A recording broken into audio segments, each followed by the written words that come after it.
সেখানে West ইন্ডিজকে Goa run হারিয়ে দিয়েছে, যেটা আমাদের দরকার ছিল মেনলি, সেটা হয়ে গেছে। এবার কাজ হচ্ছে এবার ইন্ডিয়াকে নিজের খেলাটা খেলে যাওয়া। গালে ব্যথা করছে। কি গালে ব্যথা? এটা মনে হয় মারির ব্যথা। ঠান্ডা লাগেছিস তো হবে না থেকে। बस तुमसे मिलने की दूर थी। Hello everyone, good morning, welcome back to a new blog. তো এই সপ্তাহে প্রথমেই সকালবেলা যাচ্ছি। অভ্যাসটা প্রায় নষ্ট হয়ে গেছে, ঘুম থেকে উঠতেই চাইছিলাম না।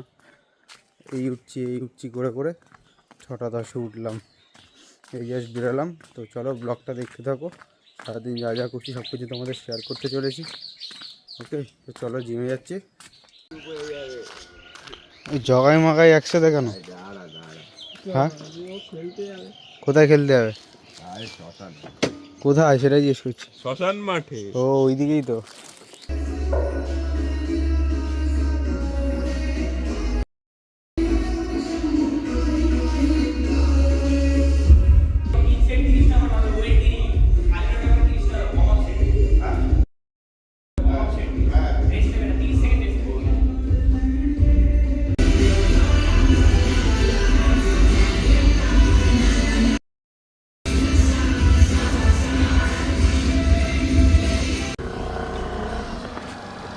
চলো আসলাম।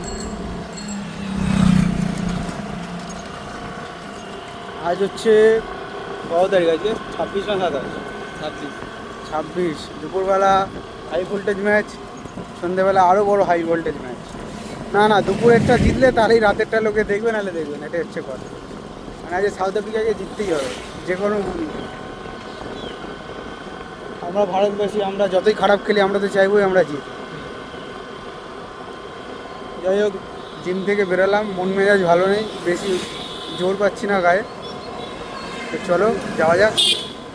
बस तुमसे मिलने की दूर थी और अभी तो रुको, क्लाइमैक्स अभी बाकी है। এখন আমি ঝাঁটা মারবো।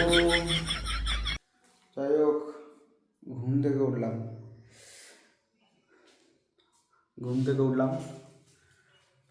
ঝাড় দেবো, ঘর মুছবো, তার মিডিলে একটা শূন্যস্থান আছে, ওখানে খেতে যাব। তো চলো আগে ঝাড়টা দিয়ে নিই, দেন খেতে যাচ্ছি।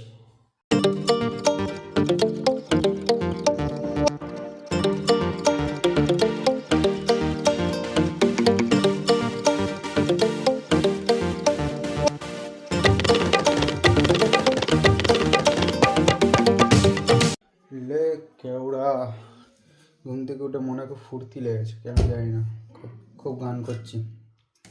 যাই হোক, আজকে বেশি কিছু রান্নায় নেই। আজকে হচ্ছে তোমাদের দেখাবো হচ্ছে ডিম ভাজা আর লাল শাক ভাজা, এটাই হচ্ছে আজকে লাঞ্চ। ডিমটা জাস্ট এরকম ভেজে আনলাম, আর লাল শাক ভাজা, সিম্পল খাবার, অল্প অয়েল দিয়ে। ঠিক আছে, তো চলো খেয়ে নিই। ওমা, নতুন প্রবলেমে পড়ছি, গালে ব্যথা। কি করবো দা, গালে ব্যথা করছে। কি গালে ব্যথা? এটা মনে হয় মারির ব্যথা। ঠান্ডা লাগেছিস তো হবে না থেকে। গরমে মরে যাচ্ছি, বলছে ঠান্ডা লাগছে। ঠান্ডা গরমে অদিনের উৎপাত হবেই তো। হ্যাঁ, শুধু কদিনের উৎপাত করে যাচ্ছে।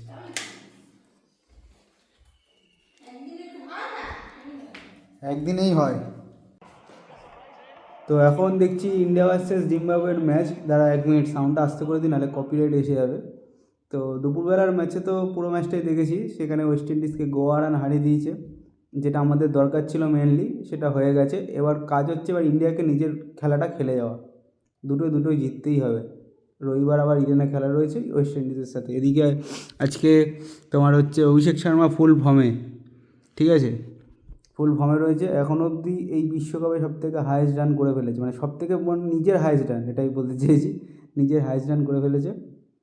যাই হোক, সঞ্জু স্যামসনও ভালো একটা স্টার্ট দিয়ে গেছে, আউট হয়ে গেছে যদিও। তো চলো ম্যাচটা দেখি, ঠিক আছে। অনেক আশা নিয়ে বসে আছি যে আমরা রবিবার ফুল আশা প্রত্যাশা নিয়ে বসবো খেলা দেখতে। দেখা যাক, হোপ ফর দ্য বেস্ট। হ্যাঁ কি বলছে খাবে? ঘুমের ওষুধ খেতে পাইবে না তাড়াতাড়ি খেয়েছে কেন? ঘুম আসে খাইনি, তারপর ঘুমও হয়নি। তা রাতে খেয়ে নিতে। না, রাত্রে কত রাত্রে খাওয়া যায়? তেমন একটা বেজে গেছে। ছেড়ে দাও। আচ্ছা দেখো তোমার এই মানে পাখি চক্রে এই বাড়িতে এসে পড়ার মানে গল্পটা তো শুনলাম, মানে সত্যি খুব স্যাড ব্যাপারটা, কিন্তু একটা কথা জেনে খুব ভালো লাগছে জানো, যে তুমি তোমার জীবনের একটা রাস্তা খুঁজে পেয়েছো। মানে এই যে তুমি আজকে ডাক্তারি পড়ছো, মানে এইভাবে কিন্তু আমাদের জীবনে নানা রকম বাধা বিপত্তি একদিন বল ভালো করে তো একদিন ব্যাট ভালো করে না, একদিন ব্যাট ভালো করে তো একদিন বল ভালো করে না, এইভাবেই চলছে। জানি না এইভাবে চ্যাম্পিয়ন হওয়া যায় নাকি। ব্যাটিং এত সুন্দর করলো আর বলিং আজ উইকেট নিতে পারছে না, মাত্র 2 উইকেট পড়েছে। ভাবলাম অনেক রানে আজকে জিতবে, রান রেটটা ভালো প্লাস হবে। রান রেট আর যদিও দরকার নেই, ফাইনাল ডিসিশন রবিবারই হবে। তাও দেখা যাক শেষ অবধি কত রান রেটে মানে রানে জেতে। তো ডিনার করে জাস্ট এলাম, ঘুমিয়ে পড়বো, বেশি রাত জাগার দরকার নেই, কারণ সকালবেলা ওঠার অভ্যেসটা আবার করতে হবে। আজকে উঠতে খুবই কষ্ট হয়েছে সকালবেলা ঘুম থেকে উঠতে। ঠিক আছে, তো ব্লগটা এখানেই এন্ড করছি। যদি ব্লগে কিছু ভালো লেগে থাকে অবশ্যই like comment share and subscribe করতে ভুলো না। তো দেখা হচ্ছে কালকের ব্লগে। আজকের মতো টাটা।